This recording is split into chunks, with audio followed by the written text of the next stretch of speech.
आवाज की दुनिया के दोस्तों, संपूर्ण चाणक्य नीति। गते शोखान कर्तव्यो भयस्येम नवम चिंतेयेतम वर्तमानेन कालेन प्रवर्तय विचक्षणा। जो बातें बीत चुकी उन पर शोक नहीं करना चाहिए और भविष्य की भी चिंता नहीं करनी चाहिए। बुद्धिमान लोग वर्तमान समय के अनुसार कार्य में लगे रहते हैं। व्यक्ति को चाहिए वह बीती हुई बातों पर शोक करने में समय व्यर्थ न गंवाए। उसे इस बात की भी चिंता नहीं करनी चाहिए कि आगे क्या होने वाला है। बुद्धिमान व्यक्ति को वर्तमान स्थिति के अनुरूप अपने काम में लगे रहना चाहिए, उसमें अच्छाई लाने का प्रयत्न करना चाहिए। स्वभावेन तुष्यन्ति देवा सत्पुरुषा पिता ज्ञातव स्नान पानम भ्यावाकदानेन पंडिता।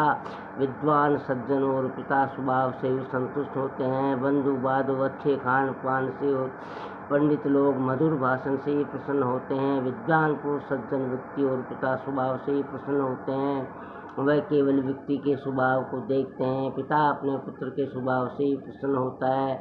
रिश्तेदार बंधु बांधव अच्छे खान पान से खुश रहते हैं, अर्थात यदि उनकी खान पान से अच्छी आव भगत की जाए तो वे प्रसन्न रहते हैं। परंतु पंडितगण मीठी बातों से ही प्रसन्न हो जाते हैं। अहो बात विचित्राणि चरितानि महास्फुटमानम लक्ष्मी तृणाय मनन्ते तवारण नमन्ति च। ये महान आश्चर्य की बात है कि महात्मा लोगों का चरित्र बड़ा विचित्र होता है। वे धन को तिनके के समान समझते हैं, परंतु उसके भार से वे झुक जाते हैं, अर्थात वे नम्र बन जाते हैं। यह बहुत ही विचित्र बात है कि सज्जन लोग धन को तिनके के समान समझते हैं, परंतु यदि इनके पास धन आ जाए तो वे और भी नम्र हो जाते हैं, अर्थात धन के आने पर उन्हें अभिमान नहीं होता। वे उसी प्रकार झुक जाते हैं जिस प्रकार फलों से लदे हुए वृक्ष की टहनियाँ नीचे की ओर झुक जाती हैं। आवाज की दुनिया के दोस्तों, पुण्यात्माओं, यश यशनो भयम तत्सम हेनो दुख से भाजनम स्नेह मूलानी दुखानी तानी तत्वावसेत सुख। जिसका किसी के प्रति स्नेह अथवा प्रेम होता है उसी से उसका भय भी होता है। स्नेह अथवा प्रेम ही दुख का आधार है, स्नेह ही सारे दुखों का मूल कारण है। इसलिए उन स्नेह बंधनों को त्याग कर पूर्वक रहने का प्रयत्न करना चाहिए। अनगात विधाता च प्रत्युपनमतिस्तता द्रावतो सुखमेधते यदभावस्तो विनश्यति। आने वाले कष्ट को दूर करने के लिए जो पहले से ही तैयार रहता है और जो विपत्ति आने पर उसे दूर करने का उपाय सोच लेता है, ये दोनों प्रकार के व्यक्ति अपने सुख की वृद्धि करते हैं, अर्थात सुखी रहते हैं। और जो ये सोचता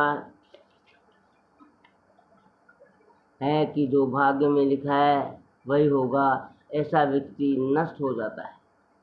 चाणक्य ने कहा कि संकट आने से पूर्व जो व्यक्ति बचाव का उपाय कर लेता है और जो संकट आने पर तत्काल आत्मरक्षा का उपाय कर लेता है, ये दोनों सुख से जीवन बिताते हैं। परंतु जो भाग्य के लिए अनुसार सोचता है वह नष्ट हो जाता है। रागी धर्माणि धर्मिष्ठा पापे पापा समय समा राजान वर्तन्ते यथा राजा तथा प्रजा। राजा के धर्मात्मा होने पर प्रजा भी धार्मिक आचरण करती है, राजा के पापी होने पर प्रजा भी पाप में लग जाती है। राजा उदासीन रहता है तो प्रजा भी उदासीन रहने लगती है, क्योंकि प्रजा वैसा ही आचरण करती है जैसा राजा करता है। आवाज की दुनिया के दोस्तों, जीवंत मृतमनम देहनी धर्मवर्जित मृतो धर्मनाशयुक्तो दीर्घ जीवन संशय।